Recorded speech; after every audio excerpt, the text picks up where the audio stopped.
Hello and welcome to the Jimquisition, brought to you for the first time via Patreon, otherwise known as welfare by people who don't know what welfare actually is. I'm Jim Sterling, and we're going to kick things off in a bold, new, fresh direction. Yes, I'm going to slag off Ubisoft. Makes a difference. In the past, I've defended review embargoes for their benefits. They even the playing field, often ensuring reviewers don't have to rush their writing and can take their time with a game. They can ensure reviews are timely, going up before a game launch in a mutually beneficial show of relevance. However, it becomes pretty fucking hard to defend review embargoes when the concept is exploited and abused. Strong-arming people into attending review events, using embargoes to give exclusive early reviews to certain sites. There are ways in which embargoes can be used to stack the deck in a company's favour. And then there's the shit Ubisoft tried to pull. Ubisoft's not the only one to have done it, but it became the highest profile case when Assassin's Creed Unity reviews were embargoed to 9 AM PT on a Tuesday, many hours after the game actually launched. Yes, gamers had been able to play it for hours, live streamers were streaming it, but reviewers couldn't say what was up, and there was a lot up. To be diplomatic, Unity runs like absolute shit. It's glitchy as hell with an inconsistent frame rate, and when I played it, there wasn't a single damn session that didn't have multiple bugs of some sort.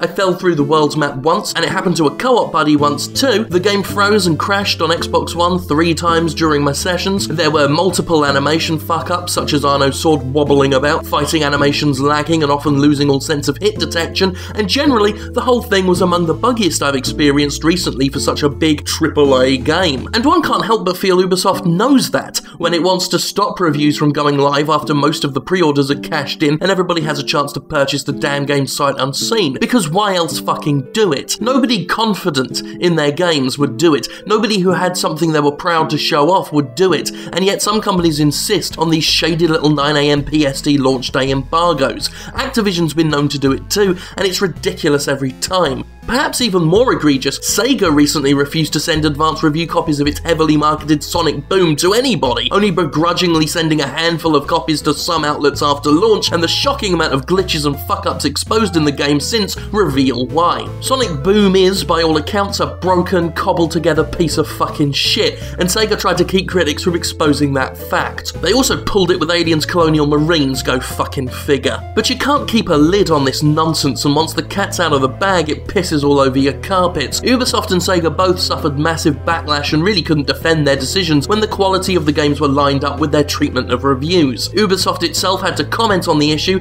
giving us vague promises about examining its review embargo policies, while Sonic Boom will go down in history as a duplicitous piece of trash. In response to Ubisoft's behaviour, both Kotaku and Total Biscuit have enacted new policies stating they will refuse to review a game that has a post-launch embargo time, a stance I respect the hell out of, provided it doesn't encourage more publishers to have such embargoes in order to avoid critics they're worried about. At the end of the day, post-launch embargoes are rubbish. They try to control criticism, they make the publisher look terrible, and they contribute to the overall air of distrust that's been brewing around the industry for years. As I've said, I've defended review embargoes before. I think they can be mutually beneficial things that can help improve the quality of reviews by eliminating the need to rush to be first. But like everything, they can be warped and turned into something shitty by the self-serving, and it's really difficult to keep defending it if publishers are going to pull this fucking shit. Now obviously, it's the publisher's right. It's their game, their review copies, and they get to set the terms. They have every right to not send out code for their shitty games, or to impose restrictions that are favourable to them. I won't argue the right.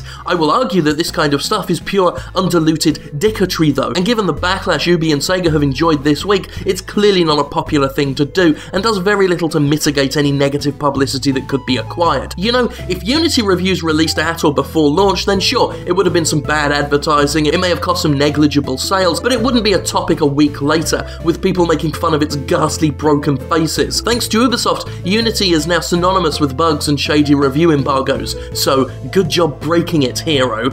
Let's stop pulling this nonsense, yeah? Thank you for joining me in this bold, brave new world. There's probably going to be some rebuilding doing as I move from one place to the other, but rebuild we shall, stronger, better, and more metallic than ever. So thank you for being with me on this incredible journey, and of course, thank God for me.